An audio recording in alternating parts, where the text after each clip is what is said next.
தந்தை மகன் தூயாவியாரின் பெயராலே ஆமேன். ஆன்ம வழிகாட்டி பிப்ரவரி மாதம் 5ஆம் தேதி வியாழக்கிழமை. அற்புத குழந்தை இயேசுவிடத்தில் மன்றாடுவோம். இனிய அற்புத குழந்தை இயேசுவே, உமது குழந்தை பருவத்தின் பேருண்மைகளை வியந்து உம்மை ஆராதிக்கிறோம், உம்மை அன்பு செய்கிறோம், உம்மை மகிமைப்படுத்துகிறோம். எங்கள் மீது கொண்ட அன்பால் எனக்காக நீர் சிறு குழந்தையாக பிறந்தீர். எனவே உமக்கு நன்றி கூறுகிறோம். இந்த அன்புக்கு பதில் அன்பாக எங்களை முழுவதும் உமக்கு கையளித்து காணிக்கையாக்குகிறோம். இப்பொழுதும் எங்கள் வாழ்நாள் முழுவதும் திருக்குழந்தை பருவத்தின் புண்ணியங்களை எங்களுக்கு அளிக்குமாறு உம்மை இறைஞ்சி மன்றாடுகிறோம். அன்புள்ள குழந்தை இயேசுவே, உமது தாழ்ச்சியையும் பிறப்பையும் கீழ்ப்படிதலையும் எளிமையும் எங்களுக்கு தந்தருளும். உம்மை அன்பு செய்யவும் உம்மை பின்பற்றி நடக்கவும் வானகத்தில் உமது தெய்வீகத்தை கண்டுகளிக்கவும் உமது அருள் இன்று எனக்கு துணை நிற்பதாக. ஆமேன்.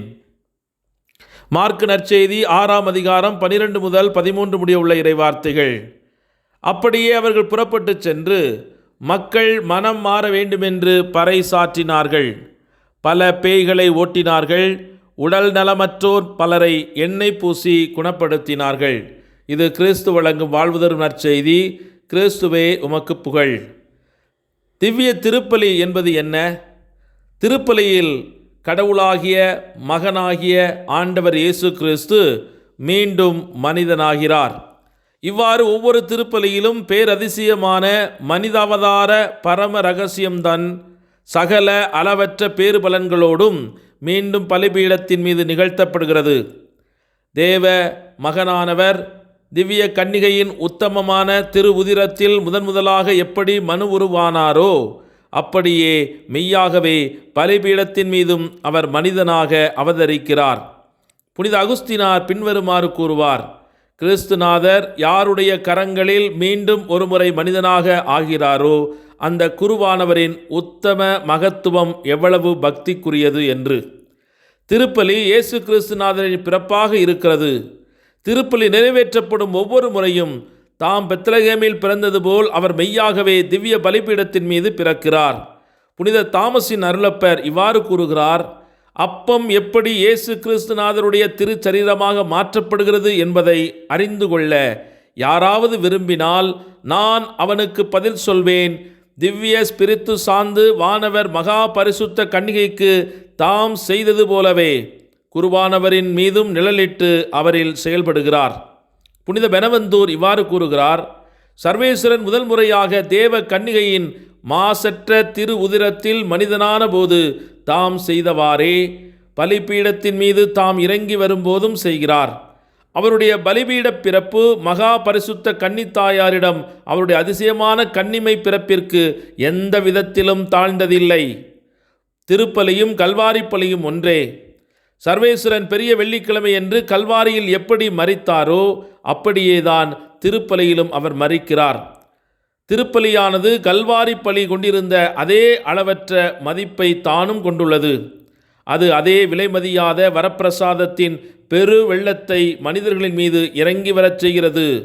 திருப்பலி என்பது கல்வாரியின் ஒரு பாவனையோ அல்லது ஒரு ஞாபகார்த்தமோ அல்ல, மாறாக அது கல்வாரி பலியேதான். தோற்றத்தில் மட்டும்தான் அது கல்வாரி பலியிலிருந்து மாறுபடுகிறது. ஒவ்வொரு திருப்பலியிலும் இயேசுநாதருடைய திவ்ய இரத்தம் மீண்டும் நமக்காக சிந்தப்படுகிறது. புனித அகுஸ்தினாருடைய கூற்றுப்படி திவ்ய பலிபூசையில் கிறிஸ்துநாதருடைய திரு இரத்தம் பாவிகளுக்காக புதிதாக பாய்ந்து வருகிறது. ஆகவே திருப்பலியின் மகத்துவத்தை உணர்ந்து அன்றாடம் திருப்பலியில் பங்கேற்று இறையருளை பெற, இறை ஆற்றலை பெற இன்று இணைந்து மன்றாடுவோம். ஜெபிப்போமாக. வழியும் உண்மையும் வாழ்வும் நானே என்று சொன்ன எங்கள் அன்பு ஆண்டவரே, உம்மை நன்றியோடு போற்றி துதித்து ஆராதித்து மகிழ்கிறோம். எங்களை உமது தூய ஆவியால் நிரப்பி உமது வல்லமையால் ஆட்கொண்டு அவருடைய அருள் பொழிவால் அலங்கரித்து இந்த இருள் நிறைந்த உலகத்தில் சுடர் வீசும் உமது பிள்ளைகளாக எங்கள் ஒவ்வொருவரையும் நிலைநிறுத்தி தேர்ந்தெடுத்ததற்காய் நன்றி இயேசுவே. அக்கினி இருக்கும் வரைதான் பாம்பு எம் அருகில் வருவதில்லை. பலிபீடத்தில் எரிகிற நெருப்பு அணையாமல் பார்த்து கொள்ளவும் அந்த நெருப்பினால் இந்த உலகத்தை ஆசீர்வதிக்கவும் எங்களுக்கு வலுத்தந்தவரே, உம்மை போற்றி துதிக்கிறோம். உலகத்தின் அக்கினிக்குள் நாங்கள் தூக்கி எறியப்பட்டாலும் உமக்குள் நாங்கள் எரிந்து கொண்டிருக்கும் அக்கினி எங்களை மேற்கொள்ளாதபடி எங்களை பாதுகாத்து கொள்ளுகிறீர். எங்கள் உயிரை அழிவினின்று காப்பாற்றிய உமது புகழ் எப்போதும் எங்கள் வாய் அறிக்கையிட்டு கொண்டிருக்க அருள் தாரும்.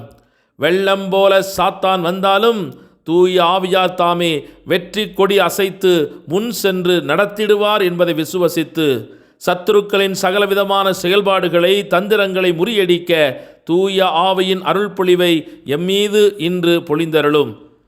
இன்றைய நாளில் நாங்கள் மேற்கொள்ளும் பயணங்களையும் தொழில் முயற்சிகளையும் படிப்பு, வேலைவாய்ப்பு, நேர்முக தேர்வுகள் மற்றும் தேர்வுகள், பணத்தேவைகள் போன்றவற்றை சந்தித்தருளும். விசுவாசத்தில் தளர்வுறாது உம்முடைய வெற்றியின் செயல்பாடுகளுக்காய் காத்திருந்து உமது நாமத்தை அறிக்கையிட்டு இன்று அற்புதங்களையும் அதிசயங்களையும் அருஞ்செயல்களையும் இன்று நாங்கள் பெற்றுக்கொள்ள செய்தருளும். ஆமேன். எல்லாமல்ல இறைவன், தந்தை, மகன், தூய் ஆவியானவர் உங்கள் ஒவ்வொருவரையும் நிறைவாக ஆசீர்வதித்து புனிதப்படுத்தி வழிநடத்துவாராக. ஆமேன். இயேசுவுக்கே புகழ், இயேசுவுக்கே நன்றி. மரியே வாழ்க. இயேசுவின் இரத்தம் ஜெயம்.